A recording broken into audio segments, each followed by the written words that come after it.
Hello everyone. So in today's video lecture we shall discuss the next topic of our chapter, that is haloalkane and haloarenes. The next topic which comes is physical properties. Now you can see the physical properties of haloalkanes and haloarenes. That is what today we are going to discuss. What is physical properties? The physical properties are the properties which we can observe or we can see with our naked eye. The first property is color. So as observed, mostly alkyl halides are colorless. They are colorless. But these bromides and iodides, it has been observed that when they are exposed to the light, they generally develop a color, and that color may be near to light brown or light yellow, yellowish brown could be. The second one is smell. They possess very sweet smell. For example, this CHCl3 chloroform or carbon tetrachloride, which we use in daily lab purpose activity as a solvent. They possess very sweet smell. The third one is physical properties or physical state. Physical state, the lower members are in the gaseous state, while as the molecular weight increases, the higher members are in liquid state or in solid state. Now, if we talk about the bond nature, we have already learned this. They are covalent bonded and polar in nature. We have a separate video, that is the nature of carbon halogen bond we have studied. If not, you can re-watch the video, that the bond nature is covalent polar bond. The important physical property, that is what we are going to discuss today, is melting point and boiling point.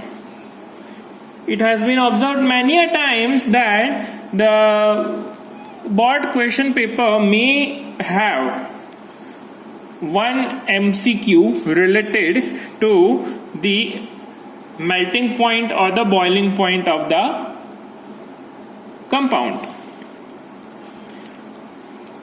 You can see it is written, melting point and the boiling point of the halides are higher than their respective hydrocarbons. Now what does it mean? If you take a simplest alkane, that is methane, it is having carbon with 4 hydrogen bond.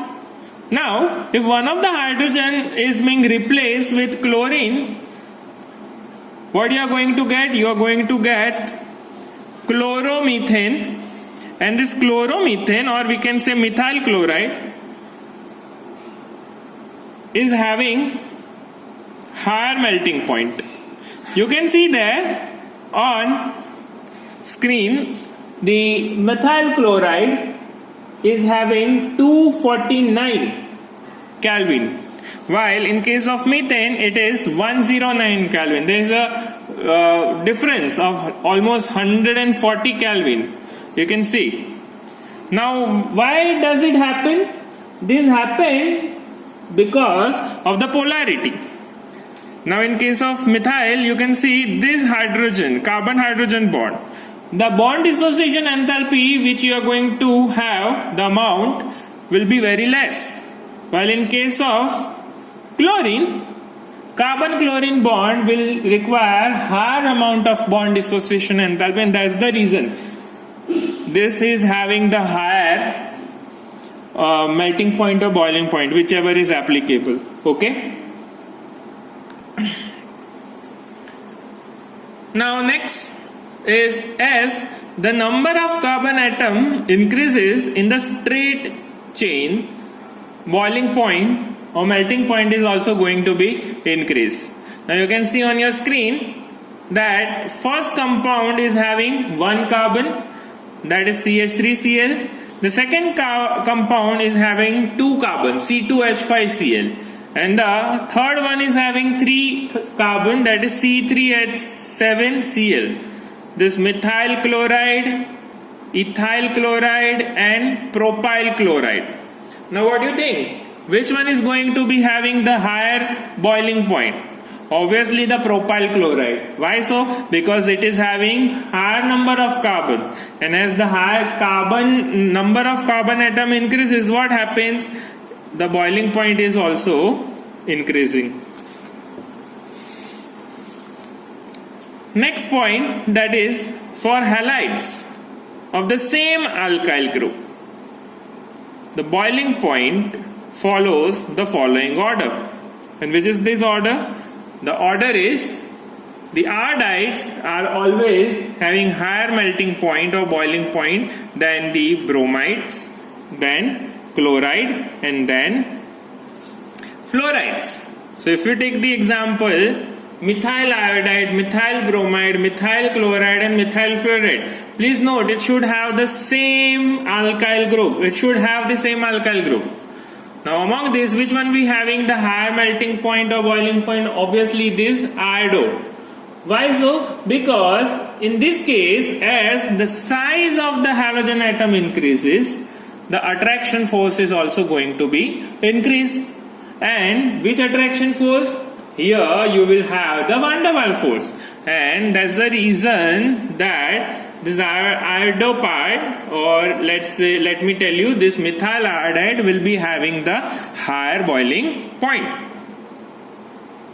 The fourth point which comes, that the branching increases, the effective surface area decreases. Please note, branching increases, then the effective surface area decreases, and therefore melting point and boiling point also decreases.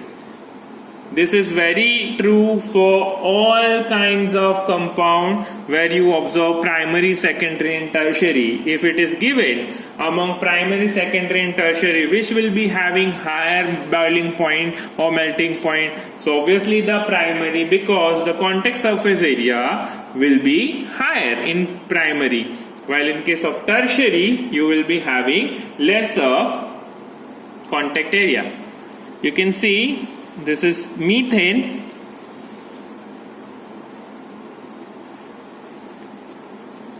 Now if this hydrogen is replaced with, let me erase this, and you get CH3, this becomes primary. Now if you are talking about this carbon, it is having the maximum surface area.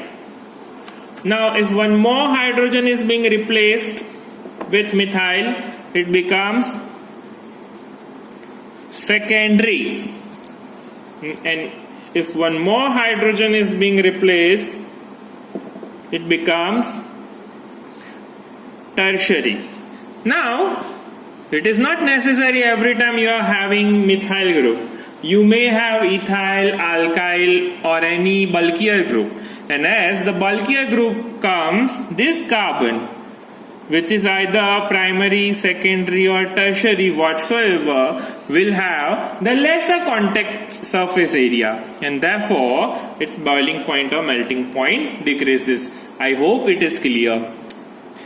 Next comes, in case of ortho, meta and para derivatives or isomers, the order is para is always greater than meta and always greater than ortho. Why so? Because in case of para isomer, it fits the crystal lattice very easily or better compared to ortho and meta. The other reason is also steric hindrance. This is what you will learn later in chapter 13, that para derivatives are having the groups, substituents, which are opposite to each other, and opposite to each other, that means the lesser repulsion, and lesser repulsion, that means the maximum stability. The second last comes property is density. As the number of carbon atom increases, density also going to increase. Alkyl halides are heavier than water, and in continuation with this, last solubility. If you talk about solubility, because they are heavier than water, they are slightly soluble in water, or you can say it is just next to impossible to dissolve them. Okay, or if you want to dissolve, you require higher amount of energy, which is very difficult for you. So they are fairly soluble in organic solvent because they have the more attraction, intermolecular attraction in case of